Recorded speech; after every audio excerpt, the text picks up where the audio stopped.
Cast in India, their mechanism, genesis and development. 1916 doctor Bhimrao Ramji Ambedkar की वैचारिक यात्रा का आरंभिक अध्याय, सरल, कथात्मक और प्रेरणादायक रूप में। न्यूयॉर्क की ठंडी हवा थी। साल 1916 का बसंत चल रहा था। कोलंबिया यूनिवर्सिटी के विशाल पुस्तकालय में एक युवा भारतीय विद्यार्थी देर रात तक बैठा था। उसके सामने किताबों के ढेर लगे थे, इतिहास, मानवशास्त्र, धर्म, समाजशास्त्र की मोटी मोटी किताबें। बाहर बर्फ पिघल रही थी, पर भीतर एक आग जल रही थी। उस मनुष्य के भीतर जो अपने देश को, अपने समाज को, अपनी जाति को, अपने अस्तित्व को समझना चाहता था। वो था भीमराव रामजी आंबेडकर। अमेरिका में पहली बार उसने अनुभव किया था कि मनुष्य को केवल मनुष्य कहा जाता है, कोई ब्राह्मण नहीं, कोई अछूत नहीं। पुस्तकालय में बैठते हुए, कक्षा में बोलते हुए, सड़क पर चलते हुए किसी ने उससे ये नहीं पूछा कि वो किस जाति का है। यह अनुभव उसके लिए किसी क्रांति से कम नहीं था। वो जानता था कि जब वो भारत लौटेगा तो वही समाज उसका इंतजार करेगा जिसने उसे बचपन से अछूत कहकर दूर रखा था। पर अब उसके मन में प्रश्न उठ चुका था कि आखिर ये जाति व्यवस्था है क्या, ये कैसे बनी और क्यों बनी। यही प्रश्न उसकी पहली वैचारिक खोज बन गया, castes in India, their mechanism, genesis and development. Bhimrao ने यह निबंध 9 मई 1916 को कोलंबिया विश्वविद्यालय में एंथ्रोपोलॉजी सेमिनार में पढ़ा था। श्रोताओं में अमेरिका के प्रसिद्ध समाजशास्त्री अलेक्जेंडर गोल्डन वाइजर भी बैठे थे। ये वही कक्षा थी जहां दुनिया भर के छात्र अलग अलग संस्कृतियों पर शोध प्रस्तुत करते थे। कोई अफ्रीका की जनजातियों पर, कोई जापान के परिवार तंत्र पर, और भारत से आया ये युवा अपने समाज की सबसे जटिल और दुखद सच्चाई, जाति पर बोलने जा रहा था। उसके हाथ में कुछ पन्ने थे, पर दिल में सदियों का दर्द। उसने कहा कि हम भारतीयों के लिए जाति कोई केवल सामाजिक तथ्य नहीं है, ये जीवन की हर सांस में मौजूद एक अनुभव है, और इसे समझे बिना भारत को समझा नहीं जा सकता। उसका स्वर शांत था, पर भीतर तूफान था। आंबेडकर ने अपने इस निबंध में जाति को न तो केवल धर्म का विषय माना, न केवल अर्थशास्त्र का। उन्होंने इसे एक सामाजिक तंत्र के रूप में देखा, एक ऐसा तंत्र जो मनुष्य को मनुष्य से अलग करता है। उन्होंने कहा कि जाति कोई स्वाभाविक चीज नहीं है, ये कृत्रिम रूप से बनाई गई व्यवस्था है। उन्होंने सवाल किया कि भारत में हजारों जातियां क्यों है, जबकि दूसरे देशों में समाज केवल वर्गों में बटा हुआ है। फिर खुद ही उत्तर दिया, क्योंकि भारत में जाति को जन्म से जोड़ा गया है, कर्म या योग्यता से नहीं।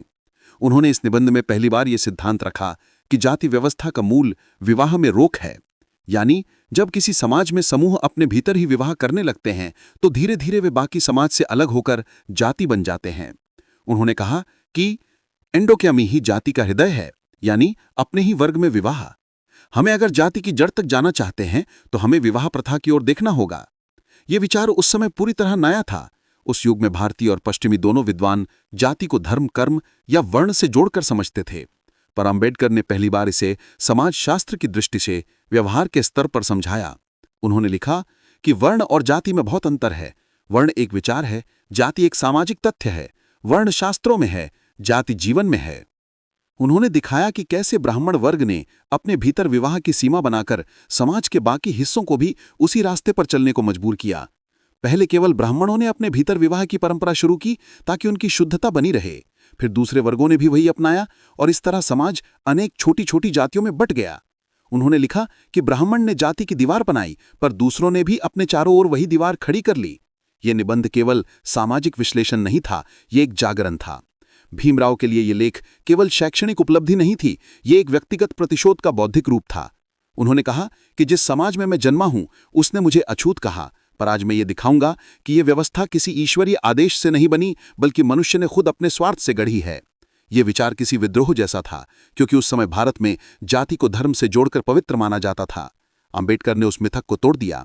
उन्होंने कहा कि धर्म यदि मनुष्य की स्वतंत्रता को नष्ट करता है तो वो धर्म नहीं, अधर्म है।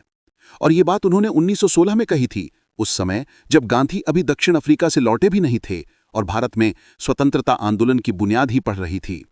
इस लेख में अंबेडकर ने जाति के जनन यानी जेनेसिस पर गहरा अध्ययन किया।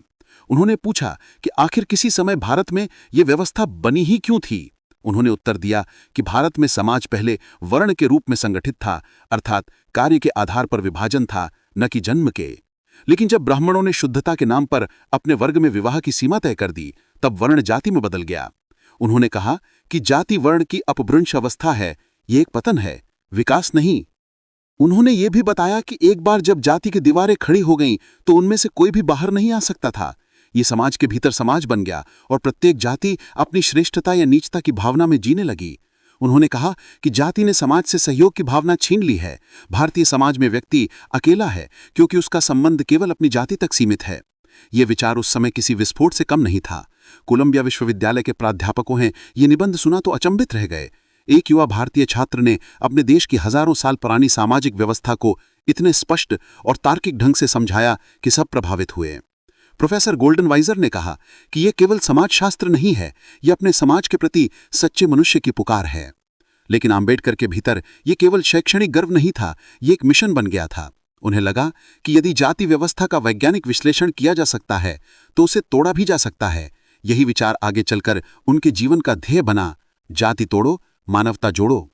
भारत लौटने के बाद उन्होंने कई बार कहा कि मैंने जाति को केवल बाहर से नहीं देखा, मैंने उसे भीतर से जिया है। मैं जानता हूं कि ये कितनी गहरी चोट देती है।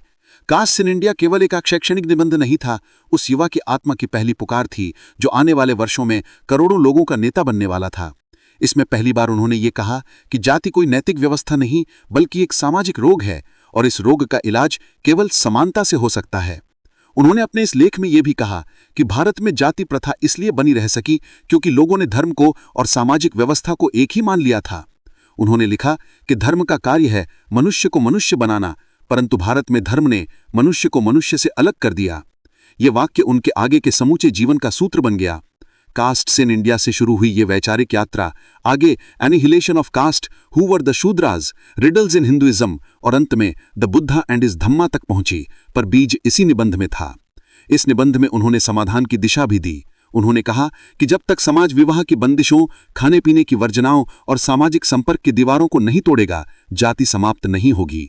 उन्होंने लिखा कि सुधार केवल कानून से नहीं, समाज की नैतिक चेतना से होगा।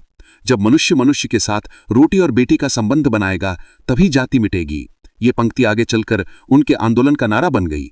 इंटरडाइनिंग, इंटरमैरिज ही जाति उन्मूलन का मूल उपाय है। जब उन्होंने ये लेख लिखा तब वो केवल 25 वर्ष के थे, परंतु विचार इतने परिपक्व थे जैसे किसी शताब्दी ने बोल दिया हो। उनके भीतर जो विद्रोह था वो संयमित, तर्कयुक्त और गहराई से मानवीय था। उन्होंने न तो किसी से नफरत की, न किसी को दोषी ठहराया। उन्होंने केवल ये दिखाया कि सत्य को समझने से ही मुक्ति संभव है। इस निबंध में जो भाषा उन्होंने प्रयोग की वो विद्वतापूर्ण होने के बावजूद संवेदनशील थी। उन्होंने किसी भी जाति या व्यक्ति पर आक्रमण नहीं किया, वे केवल संवस्था पर प्रश्न उठा रहे थे। यही उनके चिंतन की महत्ता है। वे संघर्ष करते हुए भी करुणा को नहीं खोते। ये निबंध केवल समाजशास्त्र का दस्तावेज नहीं था बल्कि भारतीय समाज की आत्मा का आईना था। भीमराव ने इस लेख से दिखाया कि ज्ञान का उपयोग केवल डिग्री पाने के लिए नहीं बल्कि अन्याय की जड़ों को पहचानने के लिए होना चाहिए। उन्होंने पहली बार दिखाया कि जाति केवल एक सांस्कृतिक परंपरा नहीं बल्कि एक सामाजिक अन्याय का संस्थान है। उन्होंने कहा कि जब तक समाज ये नहीं समझेगा कि जाति मनुष्य की आत्मा को बांध देती है तब तक वो स्वतंत्र नहीं हो सकता। ये वो वाक्य था जिसने आगे चलकर उनके राजनीतिक और धार्मिक विचारों की नींव रखी। अमेरिका में बैठा वो युवा भारतीय छात्र नहीं जानता था कि ये छोटा सा निबंध आने वाले 100 वर्षों के सामाजिक विचार को बदल देगा, परंतु इतिहास जानता था कि यही बीज आगे चलकर एक क्रांतिकारी वृक्ष बनेगा। कोलंबिया के प्रोफेसरों ने जब उनके काम की सराहना की तो भीमराव मुस्कुराए, पर उस मुस्कान में गर्व नहीं था, संकल्प था। उन्हें मालूम था कि एक दिन उन्हें लौटकर उसी मिट्टी में जाना है जहां अभी भी कोई बच्चा अछूत कहलाकर पानी तक नहीं पी सकता। वो लौटे और उन्होंने वही किया। ज्ञान को हथियार बनाया, तर्क को प्रकाश बनाया और कास्ट इन इंडिया से शुरू हुई वो यात्रा अंत में द बुद्धा एंड हिज धम्मा तक पहुंची, जहां उन्होंने कहा कि मनुष्य की सच्ची मुक्ति केवल जाति से नहीं बल्कि अज्ञान से भी होनी चाहिए। इस प्रकार कास्ट इन इंडिया केवल एक शोध पत्र नहीं बल्कि भारतीय पुनर्जागरण की घोषणा पत्र था। यह वो क्षण था जब एक विद्यार्थी धीरे धीरे विचारक, फिर नेता और अंततः मुक्तिदाता बनने की दिशा में बढ़ रहा था। उसने जाति के अंधेरे में ज्ञान की पहली ज्योति जलाई और वही ज्योति आगे चलकर करोड़ों वंचितों के पथ को प्रकाशित करने वाली बनी।